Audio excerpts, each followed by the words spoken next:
샬롬 류선생의 구속사 천국열차 유도순 목사님의 신구약 성경 파노라마를 낭독하는 시간입니다. 지금은 에스라의 마지막 장 10장입니다. 죄를 치료함.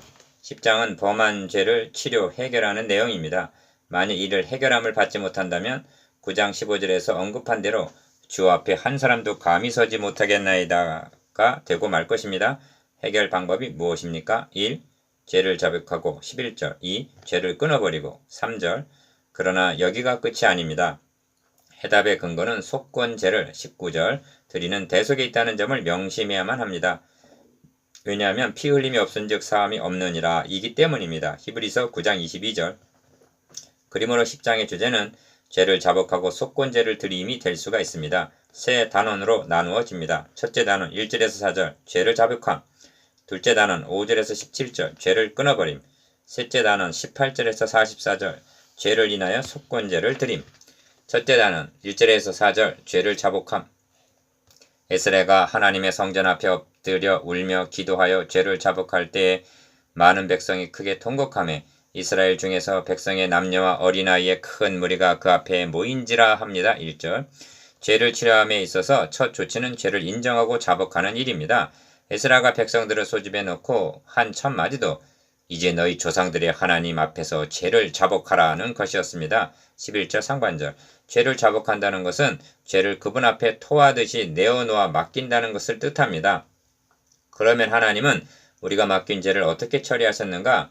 하나님이 죄를 알지도 못하신 이를 우리를 대신하여 죄를 삼으셨다고 말씀합니다. 고린도후서 5장 21절 요한일서 2장 1절과 1장 9절을 연결시켜 보십시오. 만일 누가 죄를 범하여도 아버지 앞에서 우리에게 대언자가 있으니 곧 의로우신 예수 그리스도시라고 말씀합니다.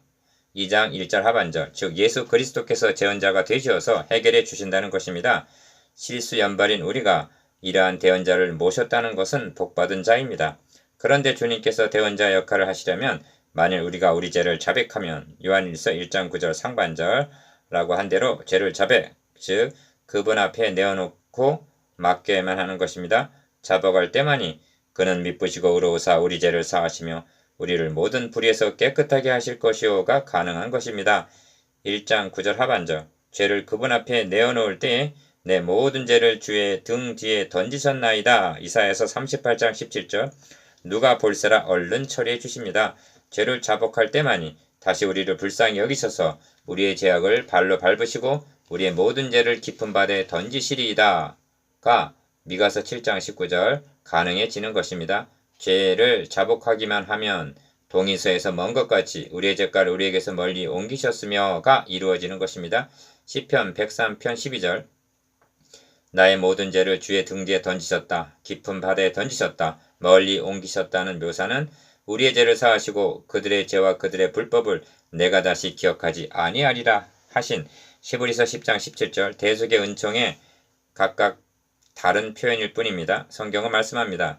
자기의 죄를 숨기는 자는 형통하지 못하나 죄를 자복하고 버리는 자는 불쌍히 여김을 받으리라. 잠언 28장 13절 죄를 자복하면은 버림 즉 결단이 뒤따릅니다. 그러므로 스가냐라는 사람이 에스라에게 말합니다.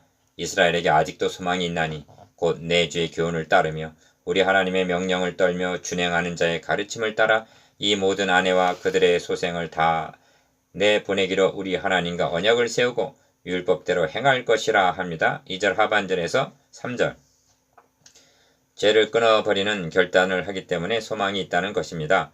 크게 통곡만 1절 중반절 하는 것이 회개는 아닌 것입니다. 다 내보내기로 하는 결단이 뒤따라야 하는 것입니다. 이 점이 회개에 있어서 어려운 점입니다. 이 결단이 없다면 개가 그 토하였던 것에 돌아가고 돼지가 씻었다가 더러운 구덩이에 도로 누웠다 하는 말이 그들에게 응하였도다가 되는 것입니다. 베드로후서 2장 22절 주님께서도 간음증에 잡혀인 여인에게 가서 다시는 죄를 범치 말라 하셨습니다.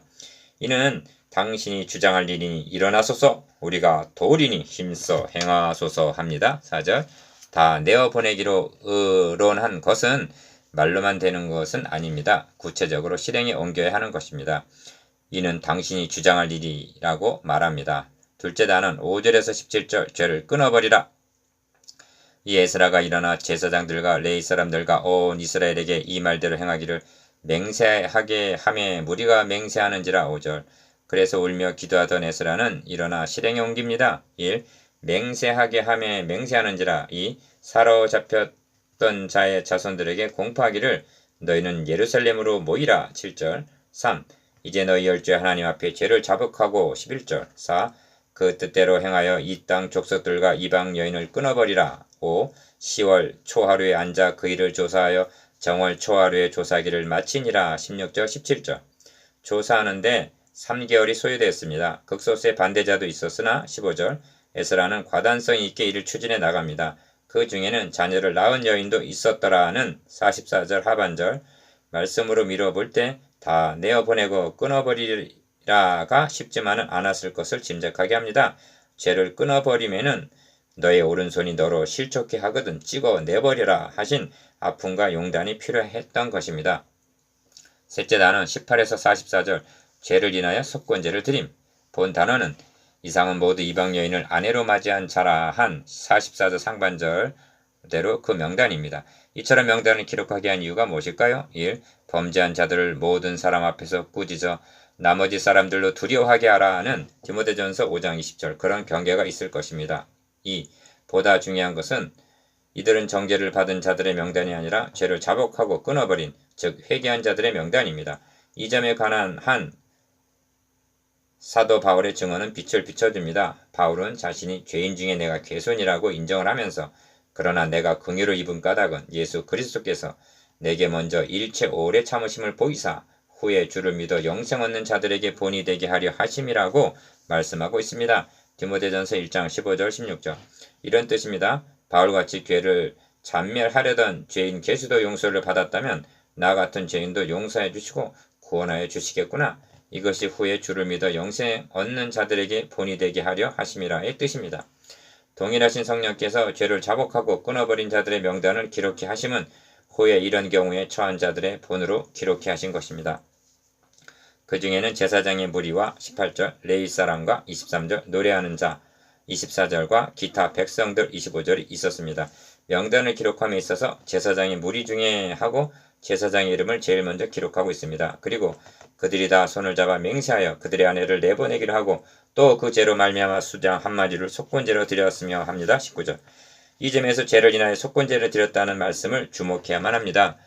레위기에 의하면 만일 누구든지 여호와의 계명 중 하나를 부지 중에 범하여도 허물이라 벌을 당할 것이니 그는 너가 지정한 가치대로 양떼 중 흠없는 수창을 속건제물로 제사장에로 가져갈 것이요 제사장은 그가 부지 중에 범죄한 허물을 위하여 속죄한즉 그가 사함을 받으리라. 이는 속건제는 그가 여호와 앞에 참으로 잘못을 저질렀음이니라. 레위기 5장 17절에서 19절 하고 속건제의 규례를 말씀하고 있습니다. 그러므로 그 죄로 말미암아 숫양 한 마리를 속건제로 드렸다는 말씀은 제사장에게만 해당되는 규례는 아닌 것입니다.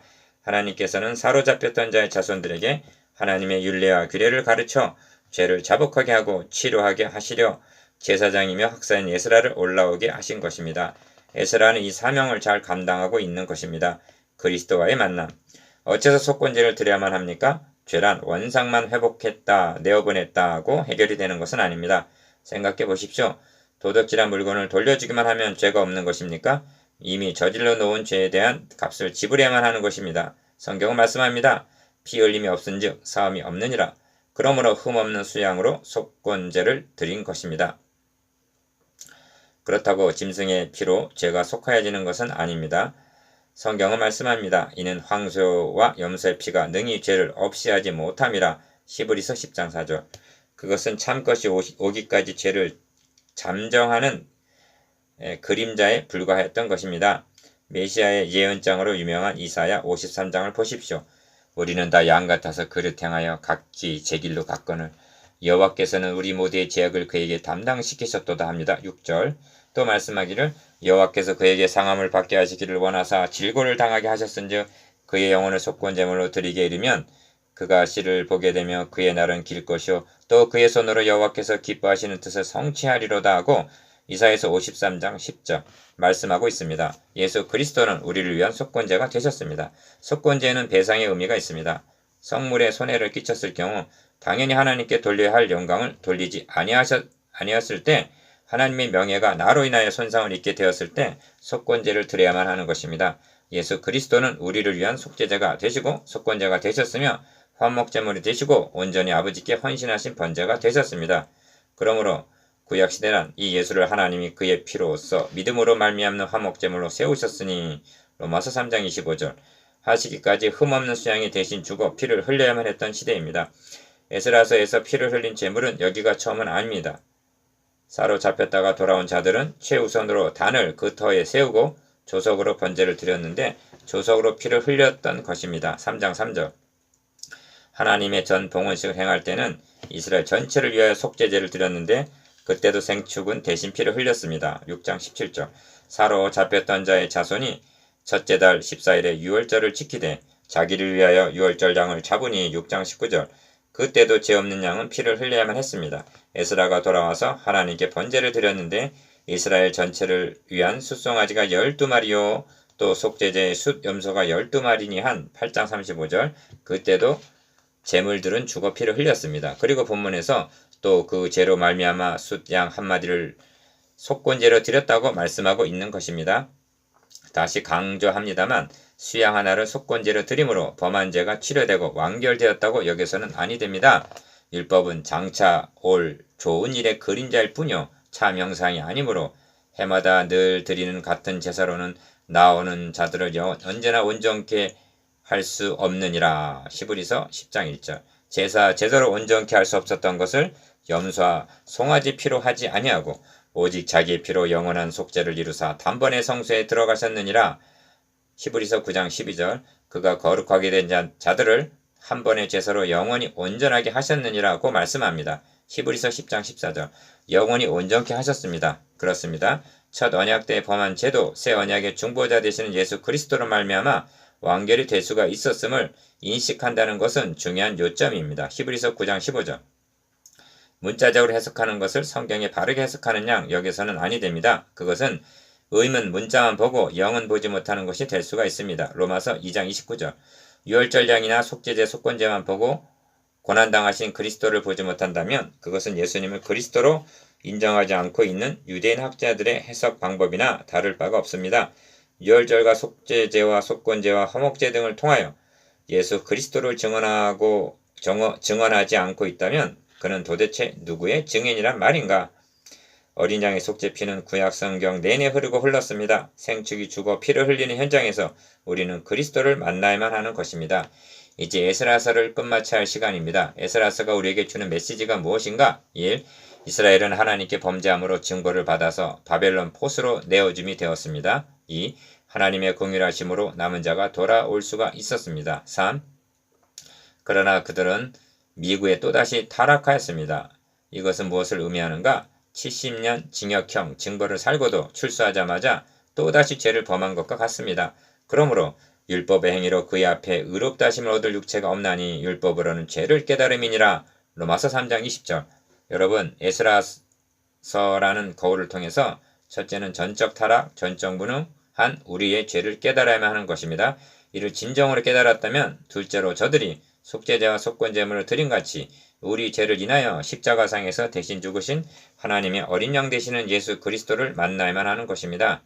너희가 성경에서 영생을 얻는 줄 생각하고 성경을 연구하거니와 이 성경이 곧 내게 대하여 증언하는 것이니라. 요한복음 5장 39절 구약의 성도들도 오직 예수 그리스도를 통하여 구원함을 얻을 수가 있었던 것입니다. 아멘.